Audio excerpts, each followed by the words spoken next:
Olha o que Deus faz na Fogueira Santa de Israel. Seu Paulo, como estava a vida do senhor antes, como está a sua vida hoje e o que o senhor fez para mudar? Então, nós chegamos na Igreja Universal não diferente de muitos. Nós chegamos com a vida dilacerada em todos os sentidos, principalmente no âmbito financeiro, econômico. Por conta de uma empresa que nós tínhamos e por conta de uma má administração, por conta de trabalhar de forma errada, de trabalhar na injustiça, nós constituímos uma dívida de R$600 mil. Isso há 10 anos atrás, ou seja, mais de R$500 mil. Aos olhos humanos, era impagável aquela dívida. Por quê? Porque eu perdi a credibilidade no mercado, eu perdi a credibilidade com os meus clientes e não tinha mais nada, ninguém me dava mais nenhuma oportunidade para nada. Eu constituí essa dívida com agiotas que me ameaçavam de morte todos os dias, bancos, fornecedores, funcionários que eu tive que demiti-los e que não tive condições de indenizá-los.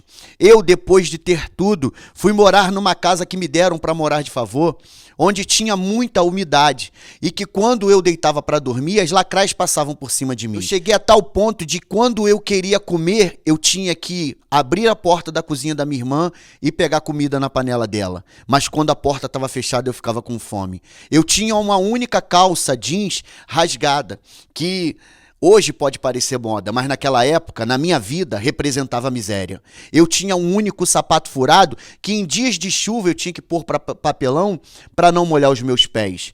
Vida sentimental completamente destruída.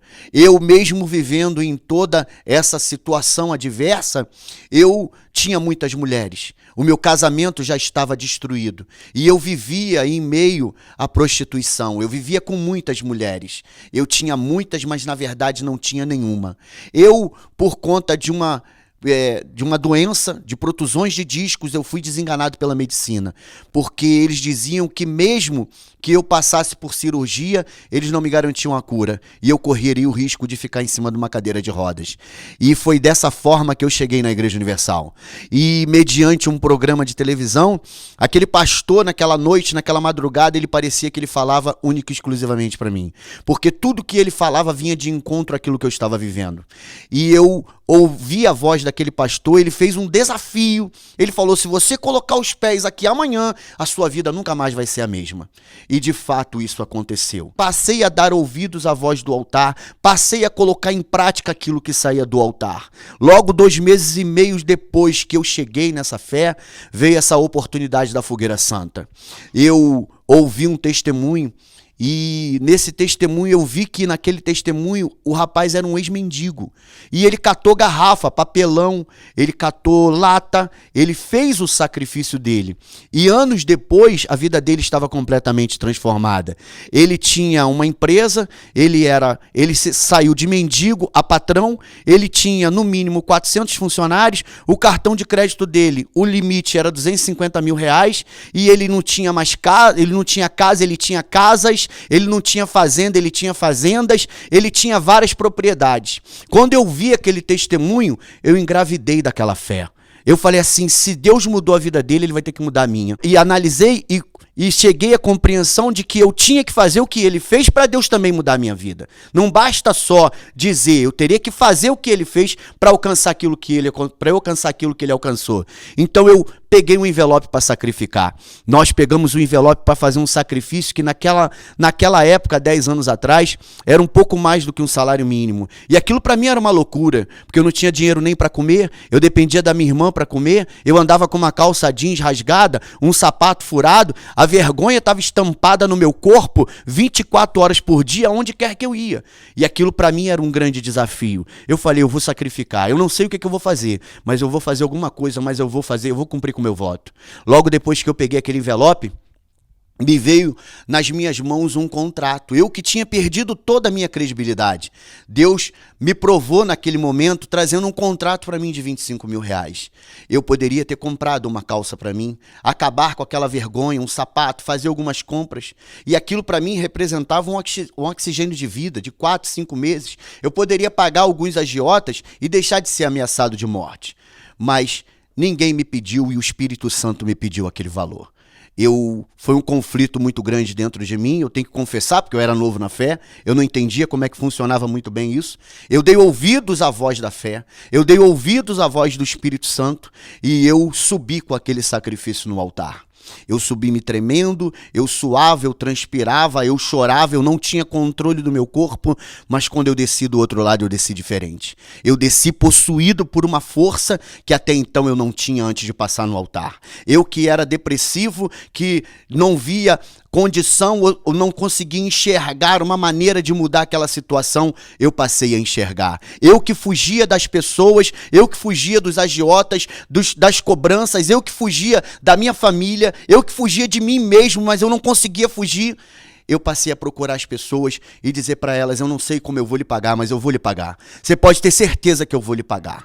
Os agiotas, quando vinham ao meu encontro, diziam assim, se você não me pagar, eu vou te matar. E eu dizia para eles, causou uma intrepidez, aquilo que eu recebi no altar, quando eu depositei aquele voto, aquele sacrifício, trouxe para mim uma intrepidez para dizer pro agiota, se você me matar, você vai deixar de receber seu dinheiro. Mas se você souber aguardar, eu vou te pagar.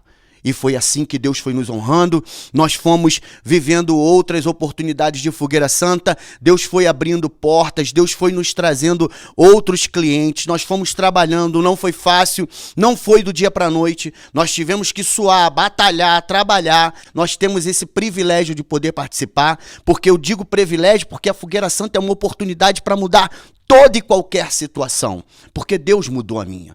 Deus mudou a situação daquele ex-mendigo e Deus mudou a minha. Então, se essa pessoa agora ela está ouvindo esse testemunho, se ela crê e se ela colocar em prática, Deus também vai mudar dela. Deus nos deu a condição e a possibilidade de reabrir as portas daquela empresa. Deus não só nos deu aquela empresa, mas Deus nos deu uma construtora que está a todo vapor mesmo em meia crise. Aquela empresa que estava com as portas fechadas é o nosso maior faturamento. Deus nos deu lojas, barbearia, Deus nos deu uma indústria metalúrgica que o nosso maquinário alavanca muito o nosso patrimônio. Deus, eu que era um homem de muitas mulheres, hoje Deus não me deu uma mulher, Deus me deu uma esposa. Deus me deu uma esposa, que é minha ajudadora, minha companheira, está sempre comigo e me dá essa base, essa estrutura para das portas para fora eu poder prosperar. E eu que era desenganado pela medicina, hoje eu posso fazer de tudo e não sinto nada. Então, isso é o que a fogueira isso é que Deus faz através do sacrifício da Fogueira Santa. E todas as pessoas que querem provar, ela só vai saber se vai funcionar na vida dela se ela vier aqui, como eu vim, e provar. Porque o pastor ele fez um desafio. Ele falou, se você pisar os pés aqui, nunca mais a sua vida vai ser a mesma. E, de fato, a minha vida nunca mais foi a mesma.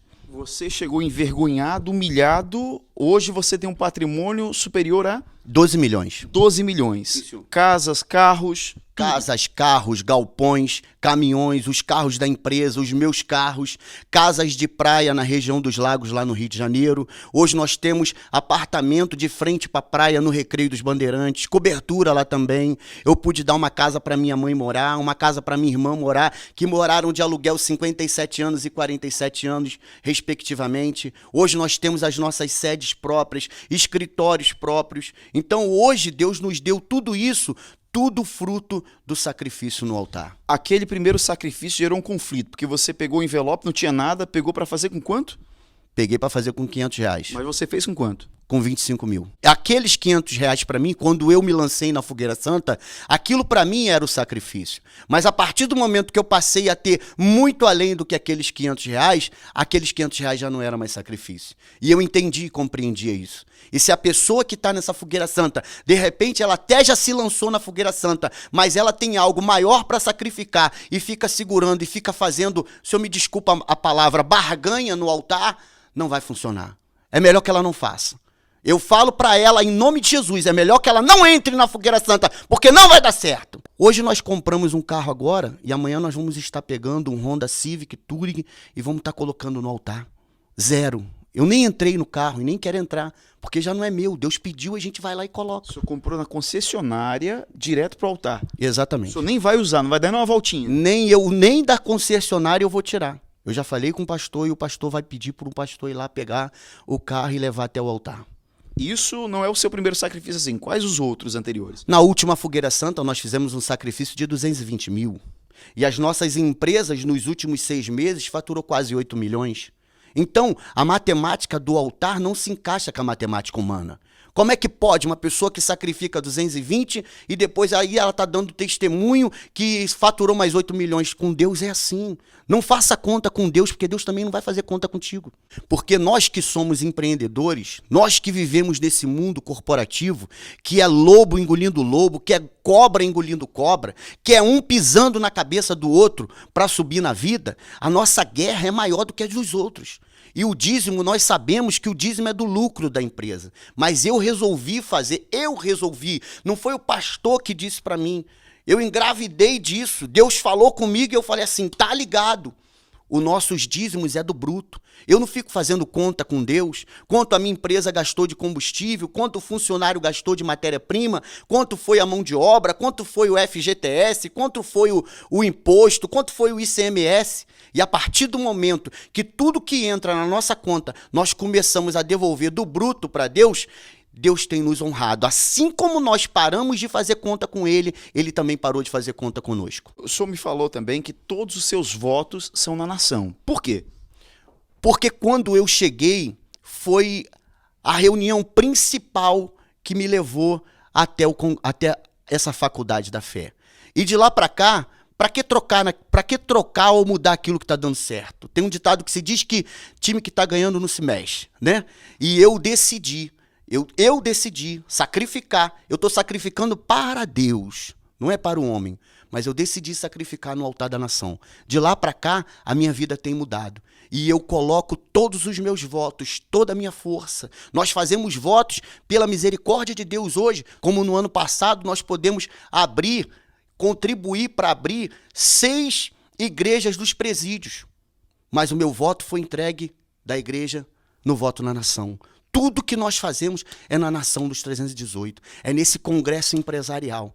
E nós temos tido uma vida de qualidade. Eu me lembro que um dia eu sentei ali naquele banco, de frente para o altar, no primeiro banco, e eu pedi a ajuda do Senhor. Porque eu era novo na fé e eu tinha um relacionamento que estava perturbando a minha mente, estava me atrapalhando no meu relacionamento com Deus. Obedeci à voz que saiu do Senhor. E hoje eu tenho uma vida sentimental abençoada. Como eu falei para o Senhor, eu não tenho uma mulher, eu tenho uma esposa que cuida de mim, que está sempre em contato comigo, que está sempre preocupada comigo, está sempre me dando essa estrutura dentro de casa. Graças a Deus por eu ter ouvido a voz que saiu da boca do Senhor, que o Espírito Santo lhe usou para me dar a direção, para hoje eu ter uma vida sentimental abençoada. Se naquele dia que nós orientamos o senhor não tivesse dado ouvidos, hoje o senhor reconhece que a vida não seria como é? Eu tenho certeza que eu não estaria nem mais nessa fé. A gente só pode... O senhor falou uma palavra muito forte para mim. O senhor falou algo muito forte. O senhor falou assim para mim, ó, a gente só pode dar aquilo que a gente tem. E no momento você não tem para dar. O senhor foi muito sincero quando o senhor falou assim, o senhor não tem para dar ainda. Primeiro o senhor tem que ter algo para dar. E no momento o senhor não tem, e é melhor o senhor ficar sozinho. E eu dei ouvidos à sua voz. E graças a Deus, porque senão, de repente, aquele relacionamento tinha me tirado do caminho da fé. O que o senhor tem a dizer a essa pessoa que está acompanhando o senhor agora? Que ela obedeça à voz que sai do altar. Que ela escolha o pastor que vai guiá-la até uma vida de sucesso, de conquistas. Ela tem que crer, ela não pode ter malícia, ela não pode ter maus olhos. Assim como usou o Senhor naquele dia para nos orientar. E graças a Deus por isso. Ela tem que aprender a dar ouvidos à voz que sai da boca do homem de Deus. E quando se trata de prosperidade, tem uma promessa que fala sobre isso. Crede no Senhor seu Deus e estarei seguro. Crede nos seus profetas e prosperarei. Se ela não crê no que sai da sua boca, da boca do Senhor, ela não tem como prosperar. Ela não tem como arrebentar. Ela não tem como ter uma vida dessa de qualidade. Ela não tem como conquistar coisas grandes. Mas para isso ela precisa crer.